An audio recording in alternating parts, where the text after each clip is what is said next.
Live from Augusta. Breaking news. And breaking news first at 4, a 21-year-old woman has died after a dog attack on Ira Road, just off Deans Bridge Road. Richmond County officials say Samara Rogers was walking on the road when she was attacked by two dogs. Officials say she died at the scene and an autopsy has been scheduled. Animal control was called and they brought two large dogs from a house on Ira Road. We're continuing to learn more and we will bring you any new information as soon as we receive it. Also breaking first at 4, Natravian Landry, the man accused of shooting Sergeant Andre Stewart at Fort Eisenhower over the weekend, has been ordered to remain in federal custody. Landry is charged with murder and is scheduled to appear in court again for a preliminary hearing. That will be on December 23rd.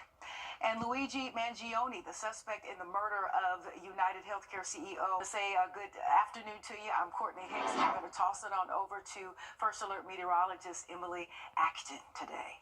Hey, Courtney. Yeah, we're tracking some warmer temperatures, but with that, we're starting to see some cloud cover move in and rainfall for our area. Right now, sitting at 71. Those winds coming from the south-southwest at about 10 miles per hour for us. So still feeling pretty muggy outdoors for our afternoon in those 70s, but we're tracking rainfall. You can see we're starting to see those pop-up showers move in ahead of this front that's going to be pushing through with some heavier rainfall.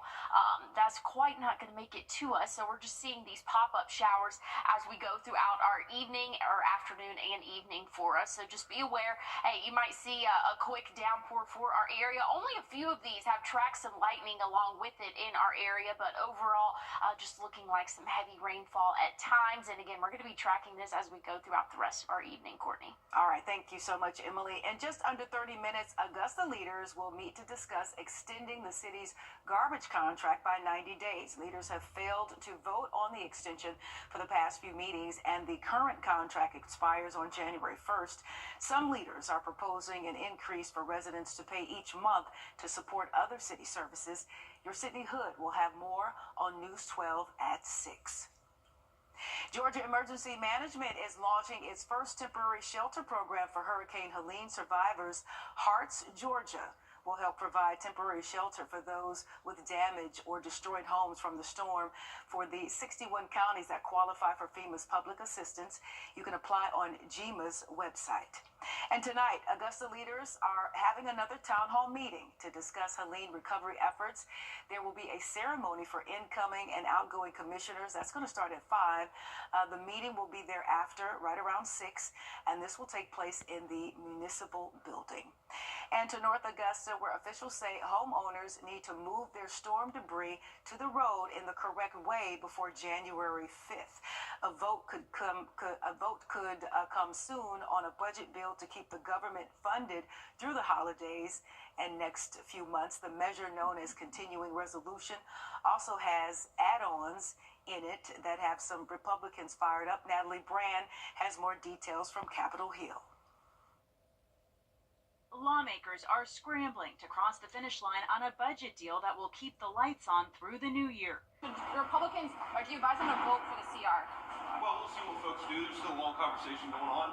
The more than 1,500-page bill would keep government funding levels steady through mid-March. Instead of doing, Chuck Schumer and Biden spending for 2025, we push this decision into March. But House Speaker Mike Johnson is facing pushback from some conservative members of his party over the last-minute release of the massive bill and what's been added to it, including more than $100 billion in disaster aid, $10 billion in economic assistance for farmers, and a commitment from the federal government to pay for the rebuilding of Baltimore's Francis Scott Key Bridge, which collapsed in March. We have Republicans who are incredibly excited about DOGE, and they're going to then spend a ton of money, and then 30 days later say that they're fighting to cut the money that they just spent. Elon Musk, who President-elect Donald Trump has tapped to lead the Department of Government Efficiency, took aim at the legislation on his platform X, calling it pork. As with the last few stopgap measures to avoid a shutdown, Speaker Johnson will need Democratic support in the House and sign-off from the Democratic-led Senate. Bipartisan cooperation must lead the way. We can't have last-minute delays or grandstanding. or else the American people won't get the funding they deserve, or else we could risk a shutdown. The bill also includes a pay raise for members of Congress, their first since 2000.